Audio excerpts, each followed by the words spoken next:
अस्सलाम वालेकुम गाइस। सब लोग कैसे हैं, कैसे खैरियत से होंगे और आप सब लोगों की ईद कैसी गई। माशाल्लाह अल्हम्दुलिल्लाह अच्छी ईद गई होगी माशाल्लाह से।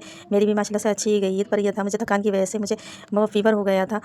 ईद के दिन रात को मैं अपनी मम्मी का मेरी मम्मी और मेरे भाई आए थे मुझे ईद के दिन चाँद रात वाले दिन दावत करने के लिए। जब मैं सुबह में उठी तो मैंने अल्हम्दुलिल्लाह माशाल्लाह सारी चीज़ें बनाई थी, मगर फिर भी मेरे भाई और मेरी मम्मी सबके फ़ोन आ रहे थे। फिर अपनी मम्मी के घर में गई, मैंने अपनी मम्मी के घर खाना खाया। खाना खाने के बाद फिर मैंने अपनी मम्मी से बोला और अपनी बहन से कि आप लोग मेरे यहाँ ईद के दूसरे दिन आइएगा। तो वो सब लोग मेरे घर आए, तो मैंने माशाल्लाह सारी तैयारी करी। मैंने बिरयानी बनाई माशाल्लाह, मैंने खीर बनाई, मैंने दही बड़े बनाए, सब कुछ माशाल्लाह अल्हम्दुलिल्लाह मैंने सारी चीज़ें बनाई। बहुत मज़ा आया जब वो सब लोग आए।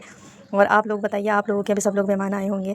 और मेरी अभी मेरी आवाज़ ठीक नहीं है, फिर भी मैंने सोचा कि लाओ इतने दिन हो गए मैंने ब्लॉग नहीं डाला है।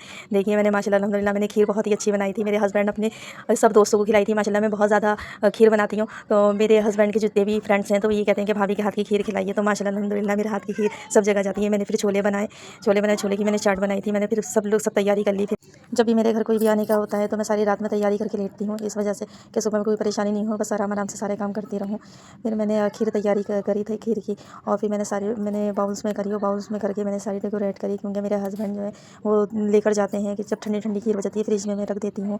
और करने के बाद फिर सबको बहुत ही मज़ा आता है खीर खाने में, कहते हैं कि बहुत ही अच्छी खीर भाभी ने बनाई है, क्योंकि ठंडी ठंडी खीर तो बहुत ही अच्छी लगती है। फिर मैंने छोले की तैयारी करी, छोले की तैयारी करने के बाद फिर दस्तरखान लगने का टाइम आ गया। फिर दस्तरखान लगाने के लिए फिर मैंने जल्दी से दस्तरखान लगाया।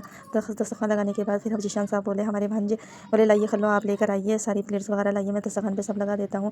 फिर मैं उन्हें परेशान करने लगी। मैंने कहा जीशान मैं आपको बोले खल्लो नहीं, मुझे भूख लग रही है बहुत तेज़ की। मेरी बहन मेरे साथ उठकर आई, बोली खलाओ मैं निकाल के दे दूँ शादियाँ साथ में आपके, तो वो मेरे साथ में लगी रही।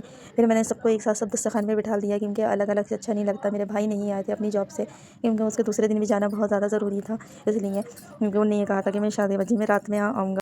सब लोग माशाल्लाह सबने खाना खाया है। मेरे हस्बैंड ने, मेरी मम्मी ने, मेरी बहन ने, मेरे भांजा ने, मेरे सब लोगों ने मेरी बहुत तारीफ़ करी थी। आपने खाना बहुत ज़्यादा अच्छा बनाया है। अब मैंने सोचा बस मेरा छोटा वाला भाई रह गया है, जब देखो वो आएगा तो देखो क्या तारीफ़ करते।